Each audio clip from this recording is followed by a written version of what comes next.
Waalaikumsalam warahmatullahi wabarakatuh. Sampurasun.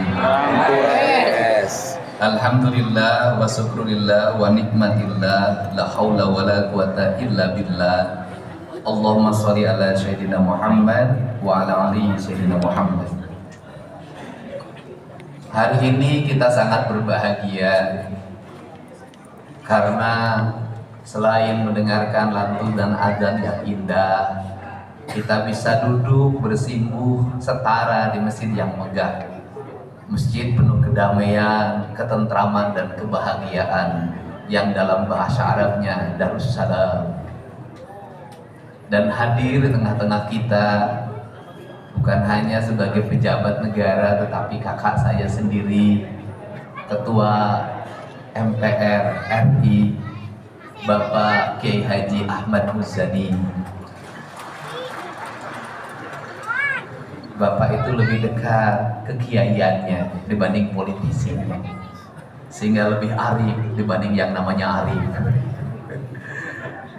Saya ucapkan terima kasih juga atas kehadiran. Kalau dari nama awal namanya orang jadi ragu, Romo. Tapi ternyata Romo R. Muhammad Syafi'i, Kiai Haji, Wakil Menteri Agama, yang saya dengar sebentar lagi akan melepas status dudanya.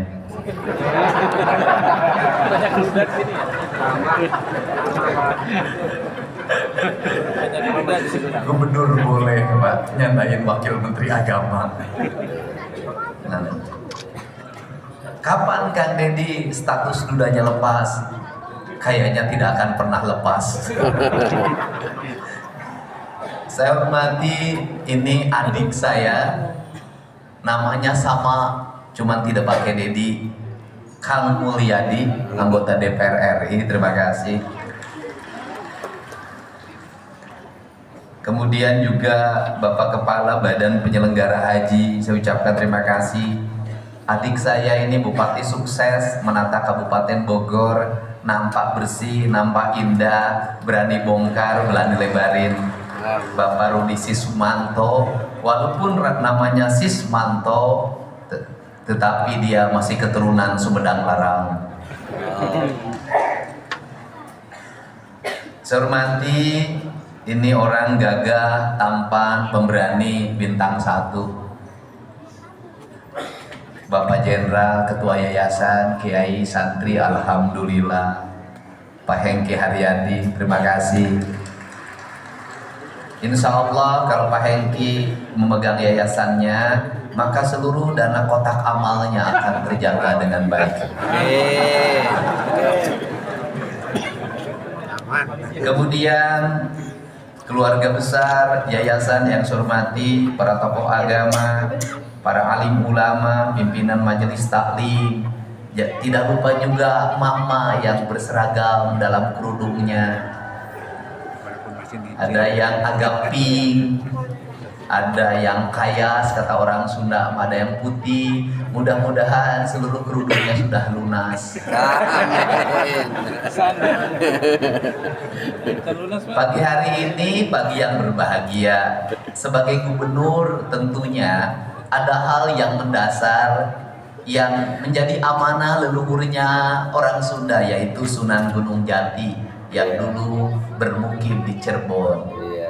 Sampai ada azan namanya adzan pitu. Amanahnya cuma 2 yang dia titipkan, tajuk dan fakir miskin. Kalau tajuk ini ya kayak gini, cuman ukurannya dulu kecil. Tajuk yang dulu itu terbuat dari bambu, kemudian pakai telapak batu, dikasih tiang penyangga kayu-kayu jati, kemudian diletakkannya di pinggir mata air dekat kolam. Kemudian di tempat itu ada azan yang dilantunkan tanpa pengeras suara. Di ruangannya hanya lentera untuk mengajarkan ngaji guru pada muridnya. Dan di tajuk itulah nilai-nilai kedamaian, nilai-nilai kerukunan, nilai-nilai spiritualitas bagi anak-anak pedesaan terbangun. Belajar ngajinya lama, ada yang dari alif batasa sampai narawas, itu ada yang 1 tahun baru bisa, 2 tahun baru bisa, bahkan ada yang 6 tahun baru bisa. Tetapi selama perjalanan mengajinya itu, anak-anak itu tumbuh dalam harisma spiritualitas tajuk. Maka ada kakawen dalam namanya begini, gedong dur kali sambung pagliman sesepiting krim, pepetetan samyamura, balimbing lan jeruk manis. Gedong dur artinya bangunan yang sangat tinggi yang menghubungkan bumi dan langit.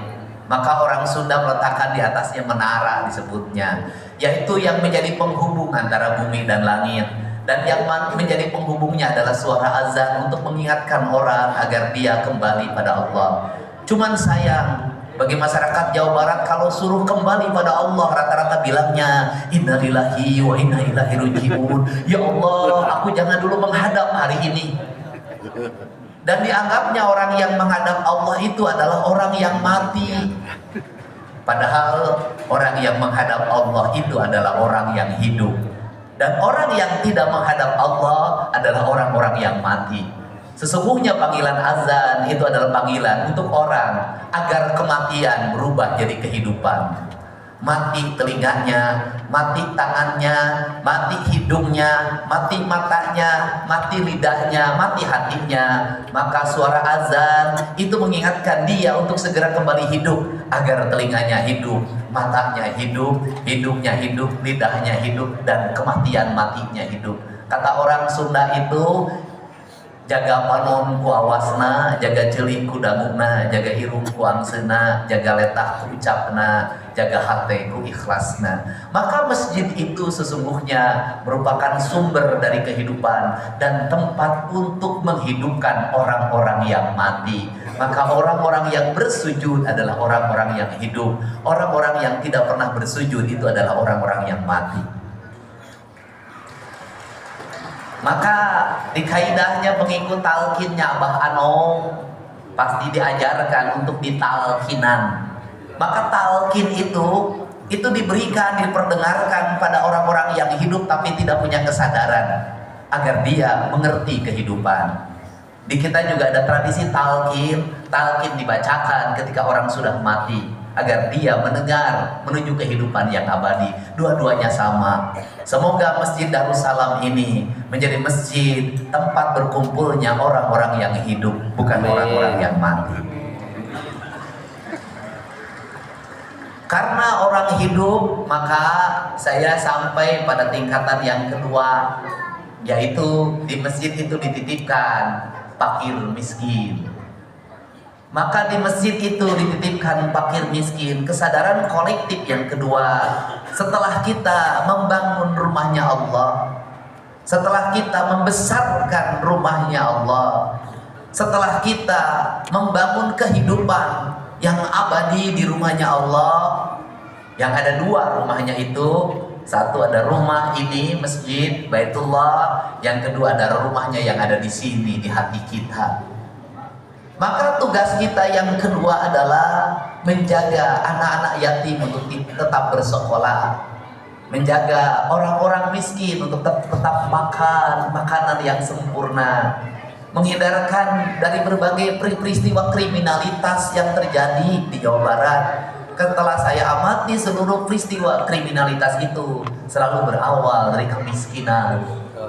Saya bercerita kisah sedih yang insya Allah nanti hari Rabu selesai.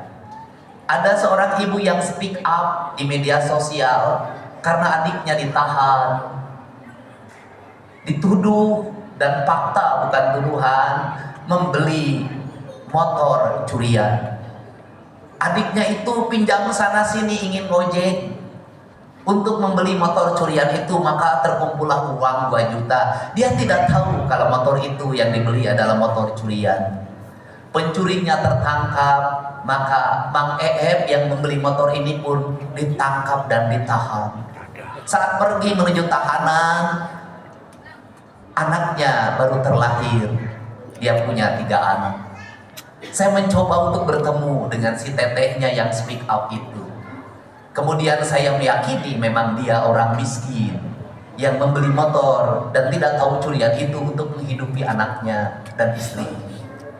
Kemudian saya bertanya kepada kejaksaan, bisakah yang disebut dengan restoratif justice? Bisa. Saya bertanya pada kasat reskrimnya, bisakah restoratif justice? Bisa, asalkan ada rasa maaf dari pemilik motornya. Kemudian saya mengundang pemilik motornya, mahasiswa Unpad, orang Bogor, yang dia motor itu kesayangannya, diberikan dari ibunya. Dan saya bertanya, kamu mau memaafkannya? Dia katakan, kalau melihat Mang Yusef saya memaafkan, tapi yang nyurinya memang profesinya mencuri, tidak akan saya maafkan. Maka saya memilih untuk memberikan motor baru bagi yang dicuri itu. Dan dia harus mengikhlaskan motor yang 2 juta itu, bukan hanya dimaafkan, tapi motornya diberikan. Biayanya cukup 23 juta motor baru dan 10 juta untuk biaya hidup Mang Yusef bagi anak-anaknya.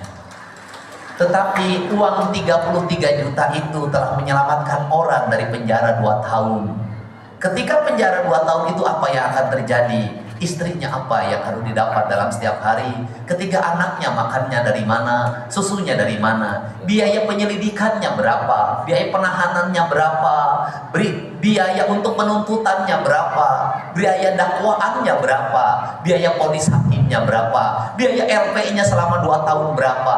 Mungkin lebih dari 100 juta. Menurut saya lebih adil mengeluarkan 33 juta untuk kebebasan manusia dibanding di penjara 2 tahun lebih dari 100 juta. Semoga tajuk ini, masjid ini menjadi inspirasi untuk membangun rasa adil dalam kehidupan kita. Membangun